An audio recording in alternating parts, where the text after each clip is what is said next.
आप अपने कर्मों को करते हैं अनदेखा तो अवश्य जाने गीता में दिए भगवान श्री कृष्ण के ये 15 संदेश जानने से पहले संजीत बॉय ज्ञान को लाइक और सब्सक्राइब जरूर करें। चलिए हम जानते हैं। 1. कर्म का फल व्यक्ति को उसी तरह ढूंढ लेता है जैसे कोई बछड़ा सैकड़ों गायों के बीच अपनी मां को ढूंढ लेता है। 2. सभी जीवों में विद्यमान हूं, मैं चींटी में भी विद्यमान हूं और हाथी में भी विद्यमान हूं। 3.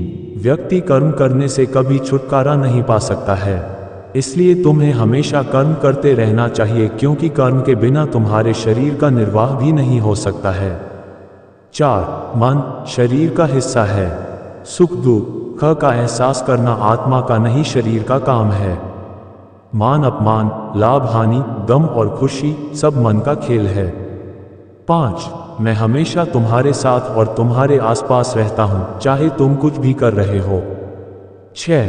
मनुष्य उसके लिए शोक करता है जो शोक करने के योग्य नहीं है और फिर भी ज्ञान की बातें करते हो। बुद्धिमान व्यक्ति ना जीवित और ना ही मृत व्यक्ति के लिए शोक करते हैं। 7. मोहग्रस्त होकर अपने कर्तव्य पथ से हट जाना मूर्खता है क्योंकि इससे ना तो तुम्हें स्वर्ग की प्राप्ति होगी और ना ही तुम्हारी कीर्ति बढ़ेगी। 8. निर्बलता अवश्य ईश्वर देता है परंतु मर्यादा मनुष्य का मन खुद निर्माण करता है। 9. विषयों का चिंतन करने से विषयों की आसक्ति होती है, आसक्ति से इच्छा उत्पन्न होती है और इच्छा से क्रोध होता है, क्रोध से सम्मोहन और अविवेक उत्पन्न होता है। 10. अमीर बनने के लिए एक एक क्षण संग्रह करना पड़ता है किंतु अमर बनने के लिए एक एक कण बांटना पड़ता है।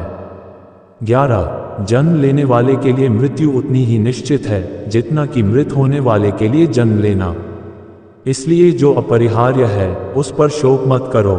12. क्रोध से भ्रम पैदा होता है, भ्रम से बुद्धि व्यग्र होती है और जब बुद्धि व्यग्र होती है तब तर्क नष्ट हो जाता है, जब तर्क नष्ट होता है तब व्यक्ति का पतन हो जाता है। 13. धर्म युद्ध में कोई भी व्यक्ति निष्पक्ष नहीं रह सकता है। धर्म युद्ध में जो व्यक्ति धर्म के साथ नहीं खड़ा है इसका अर्थ है वह अधर्म का साथ दे रहा है, वह धर्म के साथ खड़ा है। 14. अगर कोई मनुष्य हमारे साथ बुरा कर रहा है तो उसे करने दो, यह उसका कर्म है और समय उसके कर्म का फल उसे जरूर देगा, लेकिन हमें कभी भी किसी के साथ बुरा नहीं करना चाहिए क्योंकि यही हमारा धर्म है। 15. इच्छा पूरी नहीं होती तो क्रोध बढ़ता है और इच्छा पूरी होती है तो लोभ बढ़ता है, इसलिए जीवन की हर स्थिति में धैर्य बनाए रखना।